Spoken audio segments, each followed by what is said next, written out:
안녕하세요. 오늘은 우리 삶에서 누구나 마주치게 되는 그 어렵고도 두려운 순간에 대한 이야기를 들려드리려 합니다. 바로 선택의 갈림길에 서는 순간입니다. 이 영상을 끝까지 보시면 여러분은 앞으로 인생의 어떤 갈림길 앞에서도 흔들리지 않고 스스로에게 떳떳한 결정을 내릴 수 있는 기준을 갖게 되실 겁니다. 영상이 도움이 되신다면 구독과 좋아요, 그리고 알림 설정을 눌러주시면 다음 이야기도 놓치지 않고 만나보실 수 있습니다. 그럼 이제 한국 불교사에서 가장 치열하게 자신을 다스렸던 한 선승의 이야기로 들어가 보겠습니다. 성철스님은 1912년 경상남도 산청에서 태어났습니다. 본래 이름은 이영주였고 어린 시절부터 유난히 총명하여 사서삼경을 줄줄 외웠다고 전해집니다. 그런데 그의 인생을 바꾼 것은 학문이 아니라 20살 무렵 우연히 읽게 된 불교 서적 한 권이었습니다. 그 책을 읽은 뒤 그는 세상의 부귀와 명예가 얼마나 덧없는 것인지 깨달았고 집안의 반대를 무릅쓰고 출가를 결심합니다. 당시 그의 아버지는 유학자였고 아들이 승려가 되는 것을 극구 반대했습니다. 그러나 성철스님은 흔들리지 않았습니다. 그는 훗날 이렇게 말했습니다. 사람이 한평생을 살면서 가장 중요한 것은 무엇을 가지느냐가 아니라 무엇을 버리느냐에 달려있다고 말입니다. 출가한 이후 성철스님의 수행은 상상을 초월할 정도로 혹독했습니다. 그는 눕지 않고 앉은 채로만 잠을 자는 장자불화를 무려 8년 동안 이어갔습니다. 하루에 한 끼만 먹는 일종식을 평생 실천했고 누더기 옷을 기워 입으며 평생 무소유의 삶을 고수했습니다. 사람들은 그를 가리켜 살아있는 부처라 불렀지만 정작 본인은 그런 칭송조차 거부했습니다. 그는 명예와 존경마저도 욕심의 또 다른 얼굴이라고 보았기 때문입니다. 이러한 극단적인 절제의 삶 속에서 성철스님은 하나의 깨달음에 도달합니다. 인간이 잘못된 선택을 하는 이유는 대부분 무지 때문이 아니라 욕심이 눈을 가리기 때문이라는 것이었습니다. 성철스님의 생애를 조금 더 깊이 들여다보면 그가 어떻게 그런 단호한 기준을 세울 수 있었는지 이해할 수 있습니다. 그는 출가 이후 단 한 번도 같은 자리에 오래 머무르지 않았습니다. 전국의 이름난 선방을 돌며 정진했고 문경 봉암사에서는 다른 스님들과 함께 봉암사 결사라는 것을 결성합니다. 이는 세속의 관습에 물든 불교를 다시 부처님의 근본 가르침으로 되돌리자는 개혁운동이었습니다. 당시 그들은 이런 다짐을 세웠습니다. 부처님 법대로 살자. 거칠애와 명분이 아니라 실제로 원칙대로 살아내자는 뜻이었습니다. 이 짧은 문장 속에 성철스님의 평생 철학이 압축되어 있습니다. 말로만 옳음을 논하는 것이 아니라 몸으로, 삶으로 그것을 증명해야 한다는 것입니다. 성철스님이 종정의 자리에 올랐을 때의 일화도 유명합니다. 종정은 대한불교조계 중에서 가장 높은 자리이며 보통 그 자리에 오르면 대중 앞에 나서 화려한 법문을 하는 것이 관례였습니다. 그러나 성철스님은 취임식에 참석조차 하지 않았습니다. 대신 산속 암자에 머무르며 단 한 장의 법어만을 세상에 내놓았습니다. 그 법어의 마지막 문장이 바로 산은 산이요 물은 물이로다 였습니다. 사람들은 처음에는 이 말의 뜻을 온전히 이해하지 못했습니다. 그러나 시간이 지나며 이 말이 사사로운 욕심과 분별을 걷어내고 세상을 있는 그대로 바라보라는 깊은 가르침이라는 것이 알려지게 됩니다. 성철스님은 평생 이 원칙을 지키며 살았습니다. 자신을 찾아오는 사람이 아무리 지위가 높고 명망이 있어도 그 사람의 겉모습이 아니라 그 사람의 마음가짐만을 보고 대했다고 전해집니다. 성철스님에게는 또 다른 유명한 일화가 있습니다. 한 정치인이 큰 선거를 앞두고 그를 찾아와 물었습니다. 스님, 제가 이번 선거에서 이길 수 있을지 봐주십시오. 그러자 성철 스님은 이렇게 되물었습니다. 그대는 그 자리에 올라 무엇을 하려 하는가? 백성을 위해서인가 아니면 그대 자신의 이름을 위해서인가? 정치인은 우물쭈물하며 제대로 답하지 못했습니다. 성철 스님은 조용히 말했습니다. 그 답을 스스로 알지 못하면서 어찌 자리를 탐하는가? 당선이 되고 안 되고를 묻기 전에 그대의 마음부터 다시 물어야 할 것이다. 이 일화는 오늘날까지도 회자되며 자리와 성공을 좇기 전에 그 목적을 먼저 돌아보라는 가르침으로 전해지고 있습니다. 이처럼 성철 스님의 삶 전체를 관통하는 하나의 원칙이 있었습니다. 그것은 바로 목적이 수단을 정당화할 수 없다는 것이었습니다. 아무리 결과가 좋아 보여도 그 과정에 욕심과 거짓이 섞여 있다면 그것은 결코 온전한 선택이 될 수 없다는 것입니다. 그리고 이 원칙은 비단 승려나 수행자에게만 해당하는 것이 아닙니다. 오히려 세속에서 치열하게 살아가는 우리들에게 더욱 절실하게 필요한 지혜입니다. 왜냐하면 우리는 하루에도 몇 번씩 크고 작은 갈림길 앞에서 이 원칙을 시험받기 때문입니다. 성철 스님의 가르침 중에서 오늘 우리가 함께 나눌 말씀은 이것입니다. 선택의 갈림길에 설 때 욕심이 아니라 바른 마음을 기준으로 결정하라. 이 말은 단순한 도덕적 훈계처럼 들릴 수도 있습니다. 그러나 그 안에는 아주 구체적이고 실천적인 지혜가 담겨 있습니다. 사람은 살면서 수많은 갈림길과 마주합니다.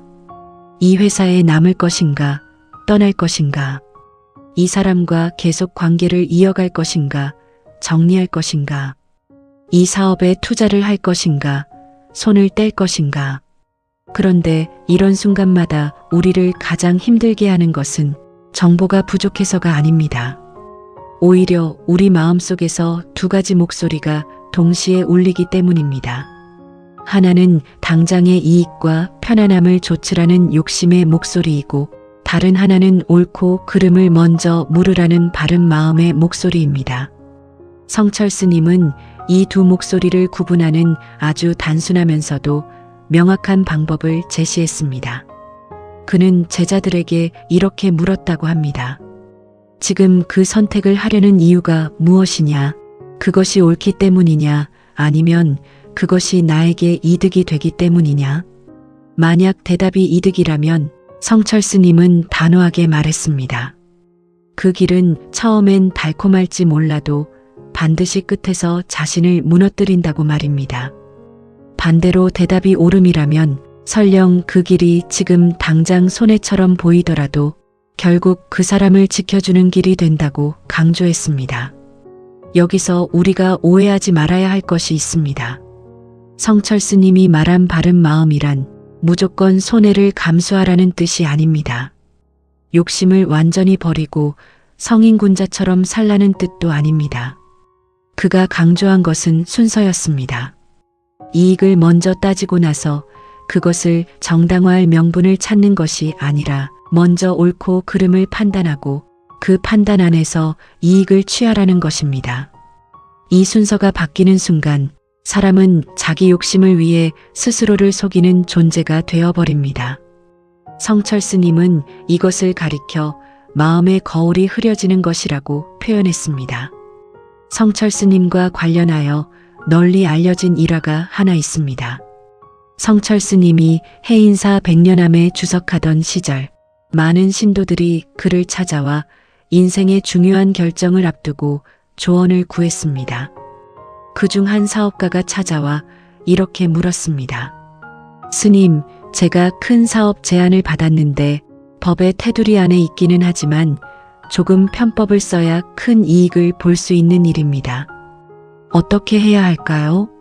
성철 스님은 한참 동안 말없이 그 사업가를 바라보다가 이렇게 물었습니다. 그 일을 하고 난 뒤 밤에 두 다리 뻗고 편히 잘 수 있겠는가?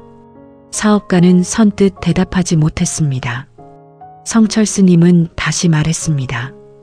대답을 못한다는 것은 이미 마음이 알고 있다는 뜻이다. 머리로는 이익을 계산하고 있지만 마음은 이미 그것이 옳지 않다고 말하고 있는 것이다. 그러니 그 소리를 들어라. 이 짧은 대화 속에는 성철 스님이 평생 강조한 선택의 원리가 고스란히 담겨 있습니다. 바른 마음은 결코 복잡한 계산이 필요하지 않습니다. 오히려 그것은 아주 단순하고 즉각적인 감각에 가깝습니다. 편안한 잠을 이룰 수 있는가? 사랑하는 사람에게 떳떳하게 말할 수 있는가? 훗날 그 순간을 돌아볼 때 부끄럽지 않을 수 있는가? 이 세 가지 질문이 바로 바른 마음을 가늠하는 살아있는 척도입니다. 성철 스님에게는 가야산 호랑이라는 별명이 있었습니다. 그가 해인사 인근 가야산에 머물며 누구에게도 곁을 내주지 않을 만큼 엄격하게 원칙을 지켰기 때문에 붙여진 이름이었습니다. 성철 스님을 만나려면 아무리 지위가 높은 사람이라도 반드시 3000배를 올려야 한다는 것은 널리 알려진 일화입니다. 대통령이 될 사람이든 재벌 총수든 그 앞에서는 예외가 없었습니다. 한 번은 권력의 정점에 있던 어느 정치인이 자신을 특별히 만나달라며 사람을 보냈습니다. 성철 스님은 그 청을 단칼에 거절하며 이렇게 전했다고 합니다. 부처님 앞에서는 대통령도 총부도 다르지 않다. 그가 진심으로 자신을 낮출 마음이 있다면 다른 이들과 똑같이 3000배를 하고 오라 하라. 이 일화가 유명해진 이유는 단순히 그가 고집스러웠기 때문이 아닙니다. 그는 지위와 권력이라는 것이 사람의 마음을 가장 쉽게 흐리는 욕심의 다른 이름이라는 것을 꿰뚫어 보고 있었습니다. 누군가에게 특별 대우를 해주는 순간 그 관계는 이미 바른 마음이 아니라 이해관계로 바뀌어 버린다는 것을 그는 평생의 경험을 통해 알고 있었던 것입니다. 그래서 그는 세상 모든 사람을 똑같은 기준으로 대함으로써 스스로도 흔들리지 않는 마음을 지켜낼 수 있었습니다. 이 원칙은 오늘날 우리에게도 그대로 적용됩니다.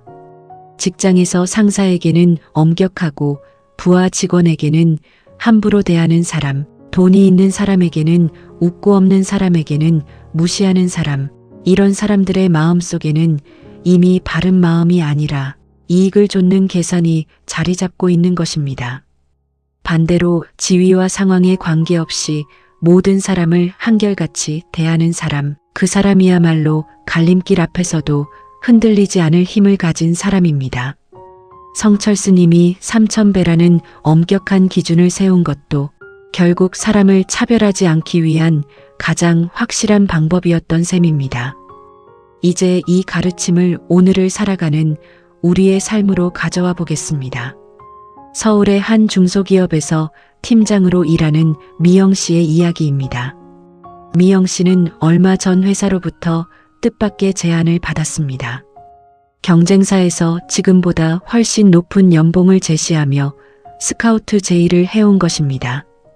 문제는 그 경쟁사가 미영 씨의 현재 회사에서 개발한 핵심 기술 정보를 은근히 요구하고 있다는 점이었습니다.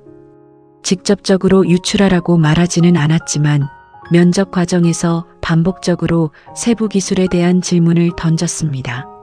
미영 씨는 밤새 고민했습니다. 지금 회사에서는 몇 년째 승진이 막혀 있었고 아이의 학비와 부모님의 병원비까지 겹쳐 경제적으로 여유가 없었습니다. 새로운 연봉이면 이 모든 문제가 단번에 해결될 수 있었습니다.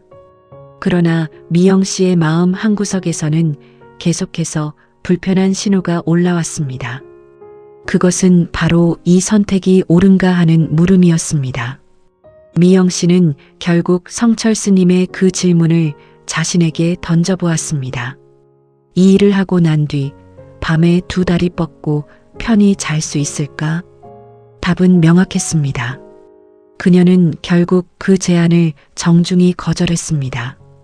대신 이직 자체는 진행하되 기존 회사의 정보와는 무관한 방식으로 자신의 역량만을 어필하겠다고 결심했습니다.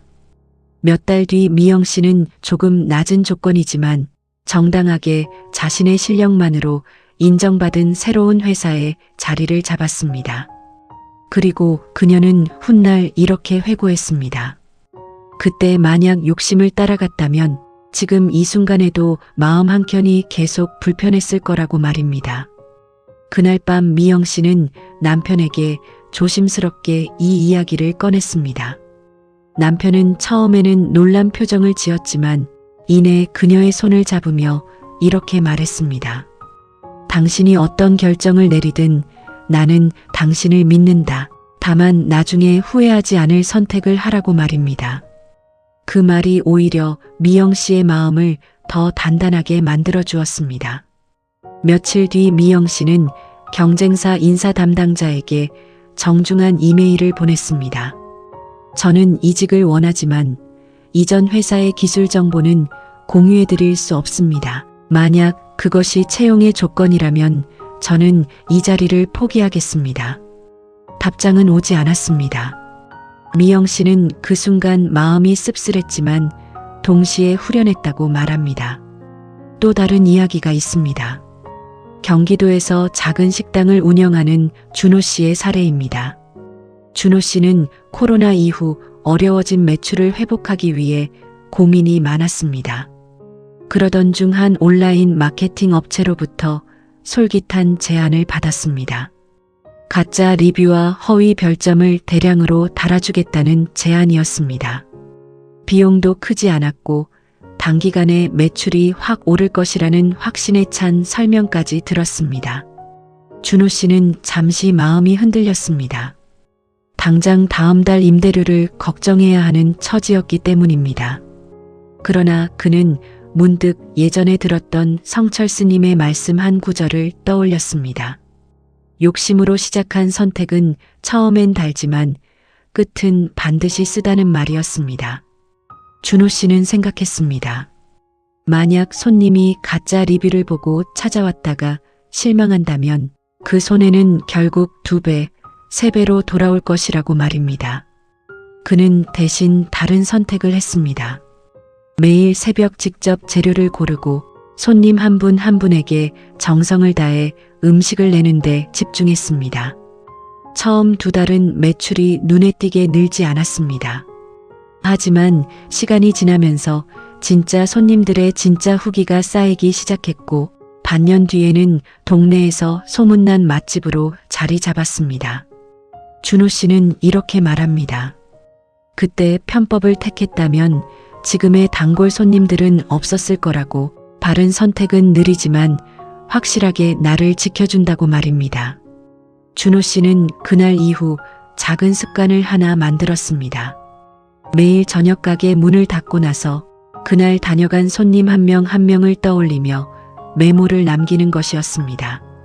어떤 음식을 맛있게 드셨는지, 어떤 점이 아쉬웠는지를 기록했습니다. 그 메모는 시간이 지나며 준호 씨만의 소중한 자산이 되었습니다.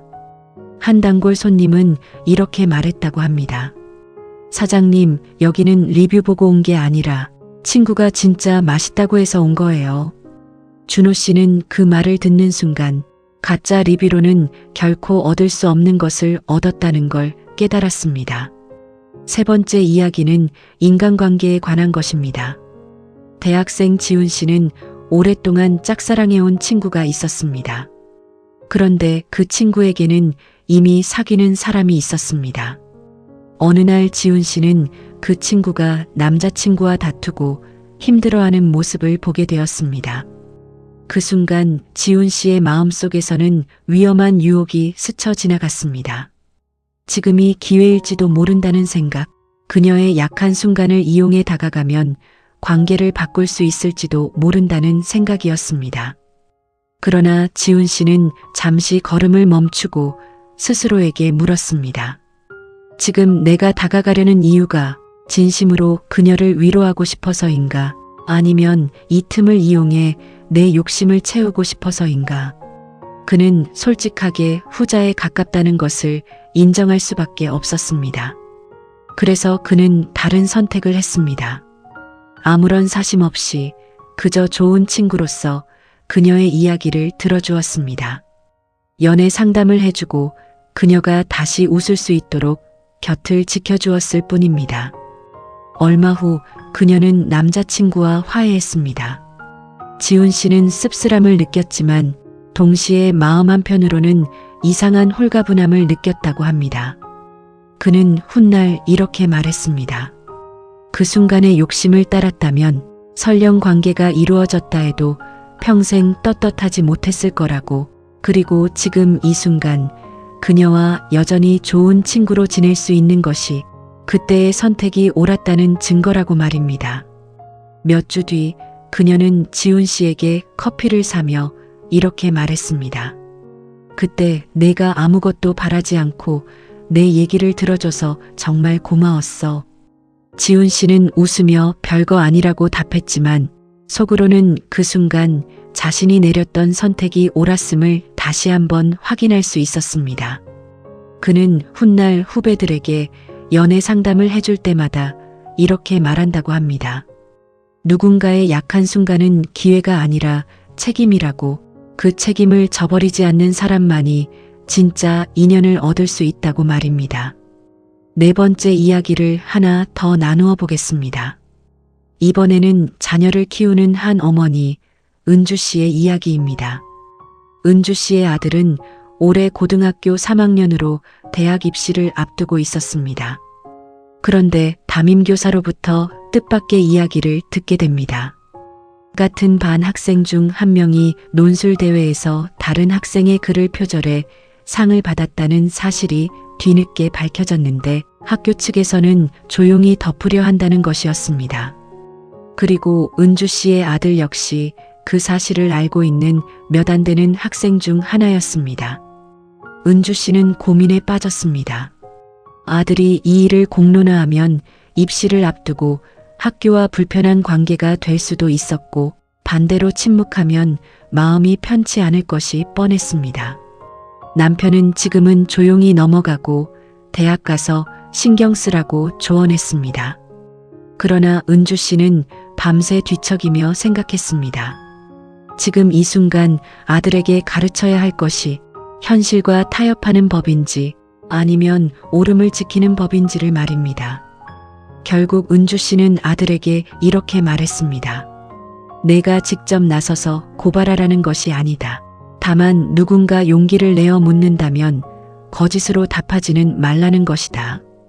얼마 후 그 사건은 다른 경로를 통해 밝혀졌고 학교 측은 뒤늦게 진상을 조사했습니다. 그 과정에서 은주 씨의 아들은 묻는 질문에 사실대로 답했습니다. 일부 학부모들은 왜 굳이 나서서 긁어부스럼을 만드느냐며 은주 씨를 나무랐지만 은주 씨는 흔들리지 않았습니다. 그녀는 훗날 이렇게 말했습니다. 아이에게 성적보다 중요한 것을 가르칠 수 있어서 그것으로 되었다고 말입니다. 그리고 실제로 그녀의 아들은 그 일을 겪으며 오히려 더 단단한 사람으로 성장해 이듬해 원하는 대학에 진학했습니다. 은주 씨의 아들은 훗날 대학 면접에서 이런 질문을 받았습니다.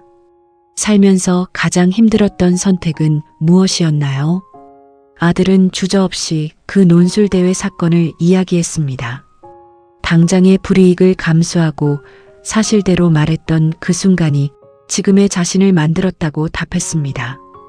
면접관은 고개를 끄덕이며 이렇게 말했다고 합니다. 그 대답 하나만으로도 학생이 어떤 사람인지 알 것 같습니다. 은주 씨는 그 이야기를 전해 듣고 눈시울이 붉어졌다고 합니다. 이 네 가지 이야기, 미영 씨와 준호 씨, 지훈 씨와 은주 씨의 이야기는 직장과 사업, 사랑과 가족이라는 서로 다른 영역에 있지만 결국 하나의 질문 앞에 서 있었습니다. 지금 이 선택은 욕심을 따르는 것인가, 바른 마음을 따르는 것인가? 그리고 놀랍게도 네 사람 모두 당장은 손해처럼 보이는 길을 선택했지만 시간이 지나고 나서는 그 선택이 자신을 지켜주었다고 고백했습니다. 이것이 바로 성철수 님이 평생을 통해 증명하고자 했던 진실입니다. 바른 마음을 따르는 길은 결코 손해보는 길이 아니라 가장 늦게 그러나 가장 확실하게 보상받는 길이라는 것입니다. 이제 앞서 말씀드린 5가지 실천 방법을 조금 더 구체적으로 일상에서 바로 적용할 수 있도록 풀어드리겠습니다. 첫 번째, 하룻밤의 원칙을 실천할 때는 이렇게 해보시기 바랍니다. 중요한 결정을 앞두고 있다면 그 자리에서 답하지 말고 이렇게 말해보십시오. 생각할 시간을 하루만 주시겠습니까? 이 한마디가 여러분을 충동적인 선택으로부터 지켜줄 것입니다. 그리고 잠들기 전 다음날 아침 눈을 떴을 때 이렇게 자문해 보십시오. 지금도 어제와 같은 마음인가? 만약 그렇다면 그것은 진심에서 우러난 선택이고, 만약 흔들린다면 아직 욕심과 두려움이 뒤섞여 있다는 신호입니다. 두 번째, 사랑하는 사람에게 떳떳하게 말할 수 있는가를 확인할 때는 실제로 그 사람에게 털어놓는 상상을 구체적으로 해보시기 바랍니다. 머릿속으로 어머니의 얼굴을 떠올리고 지금 하려는 선택과 그 이유를 또박또박 말씀드려 보십시오.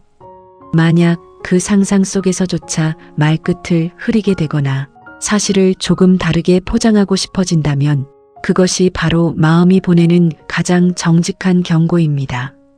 세 번째, 성장과 후퇴로 질문을 바꾸는 연습은 매주 일요일 저녁 지난 한 주간 내렸던 선택들을 하나씩 돌아보는 것으로 시작할 수 있습니다.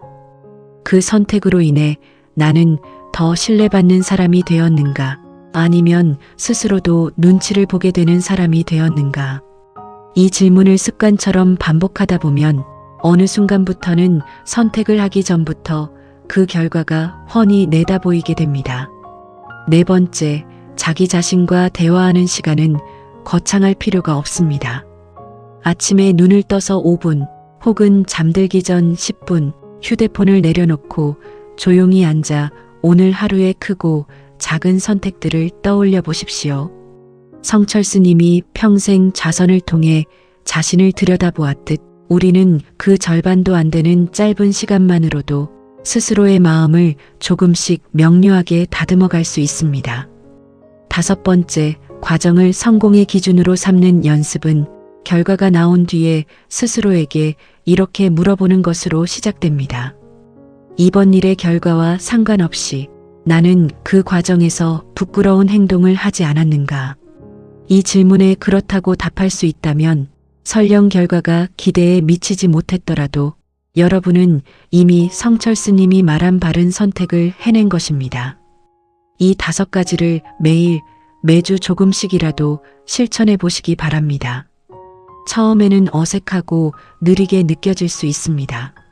그러나 성철수 님이 8년간 눕지 않고 수행했던 것처럼 작은 원칙이라도 꾸준히 지켜나가는 사람에게는 반드시 흔들리지 않는 단단한 마음이 자리 잡게 됩니다.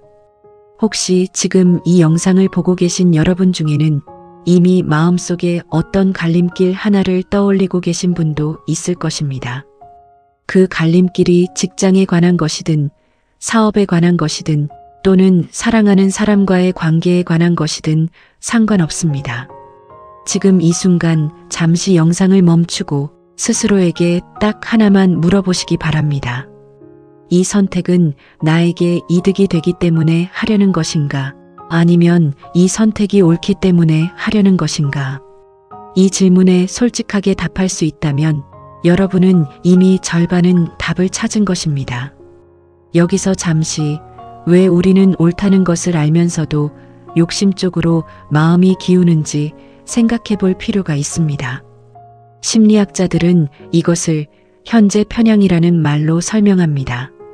사람의 뇌는 먼 미래의 막연한 손해보다 지금 당장 눈앞에 보이는 확실한 이익에 훨씬 크게 반응하도록 만들어져 있습니다.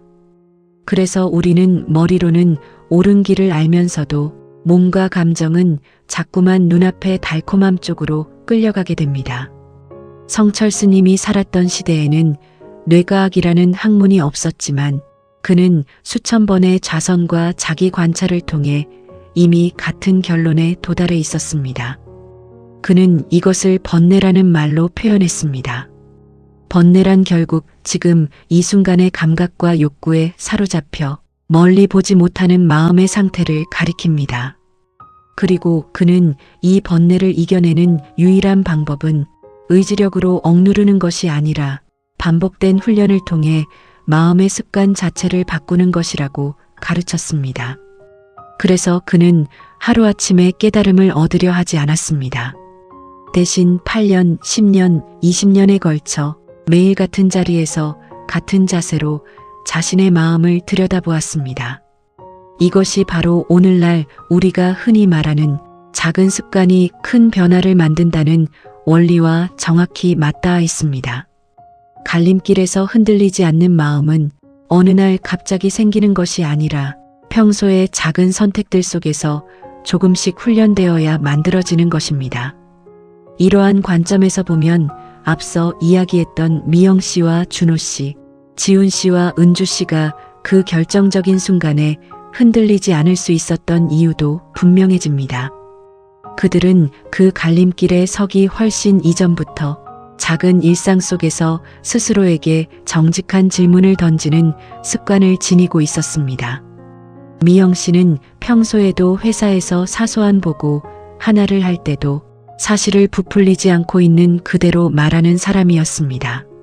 준호 씨는 작은 실수를 했을 때도 손님에게 숨기지 않고 먼저 사과하는 습관을 가지고 있었습니다. 지훈 씨는 평소 친구들 사이에서도 뒷담화를 하지 않기로 스스로 다짐하며 살아온 사람이었습니다. 은주 씨는 아이를 키우면서도 결과보다 과정을 칭찬하는 방식으로 대화해온 사람이었습니다.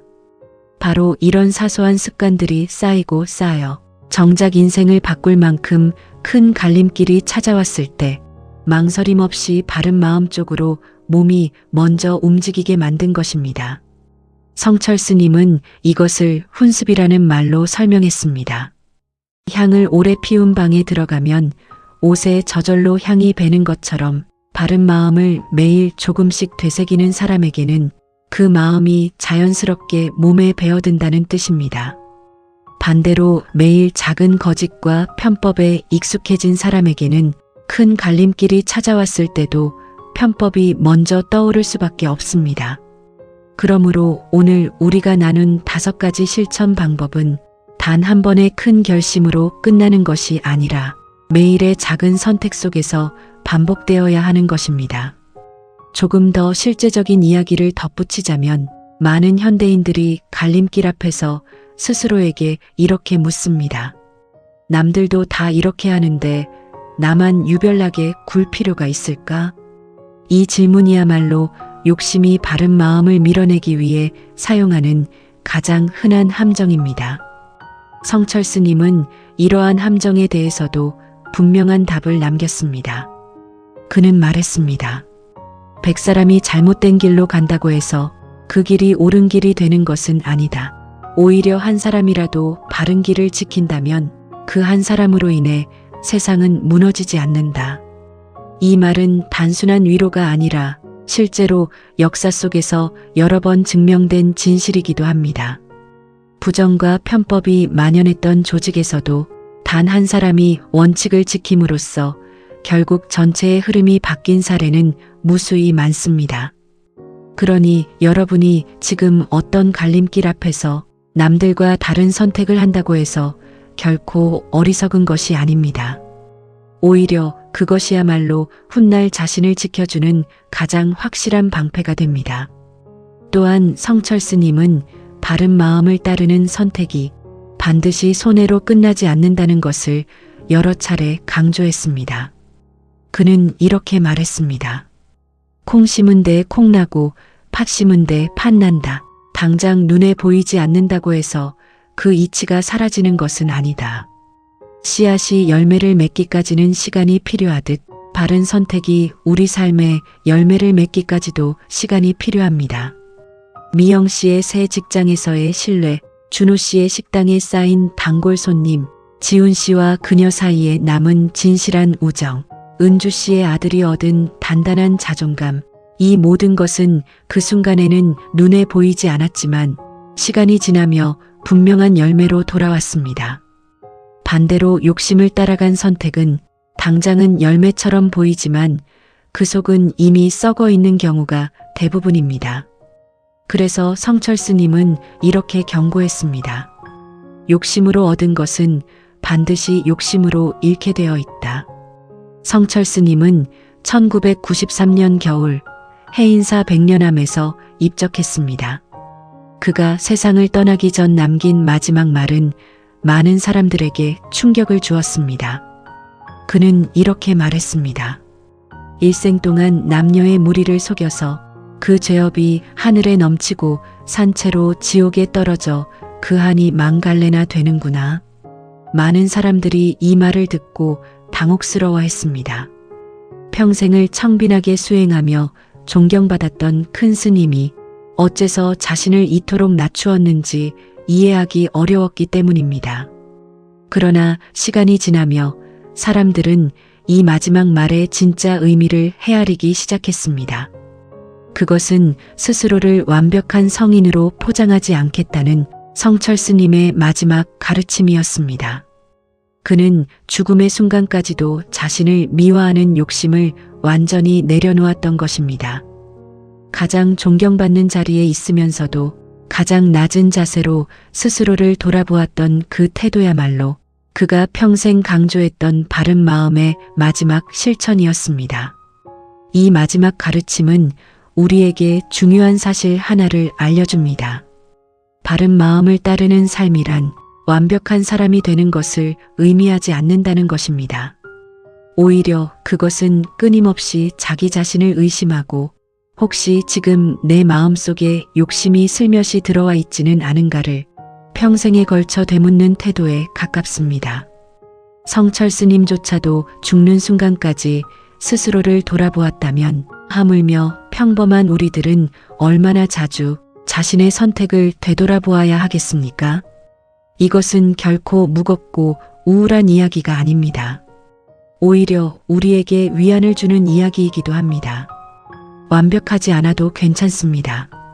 다만 매 순간 지금 이 선택이 옳은가를 묻는 그 태도만 놓치지 않는다면 우리는 성철스님이 걸었던 것과 같은 방향의 길 위에 서 있는 것입니다. 성철스님이 떠난 지 30년이 넘은 지금도 해인사 백년암에는 여전히 그의 가르침을 따르려는 사람들의 발걸음이 이어지고 있습니다. 사람들은 그곳에서 화려한 법당이 아니라 그가 앉아서 자선하던 소박한 방을 보며 자신의 삶을 돌아본다고 합니다. 한 방문객은 이렇게 말했습니다. 이곳에 오면 특별한 말을 듣지 않아도 저절로 제 마음이 정직해지는 기분이 듭니다. 이것이 바로 성철스님이 평생을 통해 남긴 가장 큰 유산입니다. 그는 화려한 말이 아니라 철저하게 자신을 낮추고 절제한 삶 그 자체로 후대에 가장 강력한 가르침을 남긴 것입니다. 이제 오늘 나눈 이야기를 마무리하려 합니다. 성철스님은 말년에 이런 말씀을 남겼습니다. 산은 산이요 물은 물이로다. 이 말은 오랜 수행 끝에 세상을 있는 그대로 보게 되었다는 깨달음의 표현입니다. 우리가 갈림길 앞에서 흔들리는 이유는 산을 산으로 물을 물로 보지 못하기 때문입니다.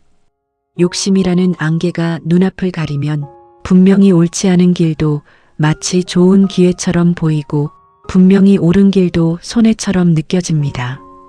그러나 그 안개를 걷어내고 있는 그대로 바라보면 길은 언제나 명확하게 갈라져 있습니다. 성철스님이 평생을 통해 우리에게 보여준 것은 그 안개를 걷어내는 힘이 다른 곳이 아니라 바로 우리 자신의 마음속에 이미 있다는 사실이었습니다. 여러분의 삶에도 앞으로 크고 작은 갈림길이 계속해서 찾아올 것입니다. 그 순간마다 부디 오늘 나눈 이 이야기를 떠올려 주시기 바랍니다. 지금 이 선택이 나에게 이득이 되기 때문인가? 아니면 이 선택이 옳기 때문인가? 이 하나의 질문만 놓치지 않는다면 여러분은 어떤 갈림길 앞에서도 스스로에게 부끄럽지 않은 사람으로 남을 수 있을 것입니다. 오늘 이야기가 여러분의 마음에 작은 등불이 되었기를 바랍니다. 이 영상이 도움이 되셨다면 구독과 좋아요 부탁드리며 알림 설정을 해두시면 다음에 찾아올 또 다른 지혜의 이야기도 놓치지 않고 만나보실 수 있습니다. 끝까지 시청해 주셔서 진심으로 감사드립니다.